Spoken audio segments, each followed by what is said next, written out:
मैं रेणुका काले। मेरी हिंदी कक्षा हिंदी पथ में आपका स्वागत है। चैनल पर अगर आप नए हैं तो इसे सब्सक्राइब कर लीजिएगा, बेल आइकॉन प्रेस कर दीजिएगा ताकि मेरी कक्षाएं यूं ही आपको मिलती रहे। क्लास 10 कोर्स ए का क्षितिज भाग 2 का समापन हो गया है। सारी कक्षाएं मैंने आपके लिए अपने चैनल पर डाल रखी है, आप वहां जाकर देखिएगा। और अब हम शुरू कर रहे हैं स्पर्श भाग 2 जो कोर्स बा है, एनसीईआरटी की किताब है, कक्षा 10वीं के लिए है। तो चलिए बुक के बारे में थोड़ा बात कर लेते हैं। ये रही स्पर्श भाग 2। जी हाँ, ये बुक है आपके लिए कोर्स भाग की 10वीं के बच्चों के लिए।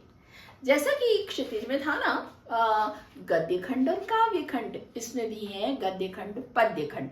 काव्य खंड बोलिए या पद्य खंड बोलिए, एक ही बात। इसमें पद्य खंड में 7 लेसन हैं और वैसे ही गद्य खंड में भी आपके 7 लेसन हैं। तो कुल मिलाकर 14 लेसन है, 7 गद्य में 7 पद्य में। तो पद्य खंड जो पहला खंड है उसमें लेसन नंबर 1 है कबीर, साखियां हैं उनकी, मीरा उनके पद हैं, मैथिली शरण गुप्त हैं कवि, उनकी कविता है मनुष्यता, सुमित्रा नंदन पंत की कविता है पर्वत प्रदेश में पावस, वीरेन डंगवाल की कविता है तोप, कैफी आजमी की कविता है कर चले हम फिदा, रविंद्रनाथ ठाकुर की कविता है आत्मत्राण।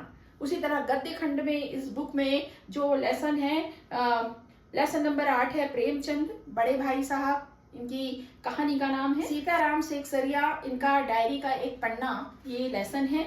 लीलाधर मंडलोई की रचना है तारा वामिरो कथा, और प्रहलाद अग्रवाल की रचना है तीसरी कसम के शिल्पकार शैलेंद्र। निदा फाजली की रचना है अब कहाँ दूसरे के दुख से दुखी होने वाले, और रविंद्र केलेकर की रचना है पतझड़ में टूटी पत्तियां।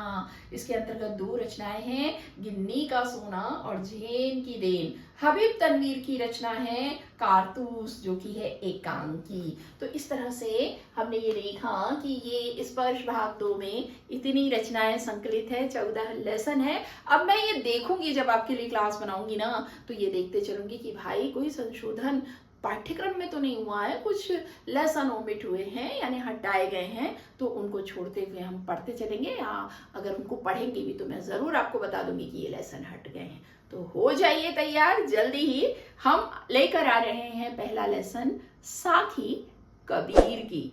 तो आते जाते रहिएगा, मिलते हैं, तब तक के लिए स्वस्थ रहिए, मस्त रहिए और दीजिए अनुमति हिंदी पद से अपनी काले मैम को नमस्कार।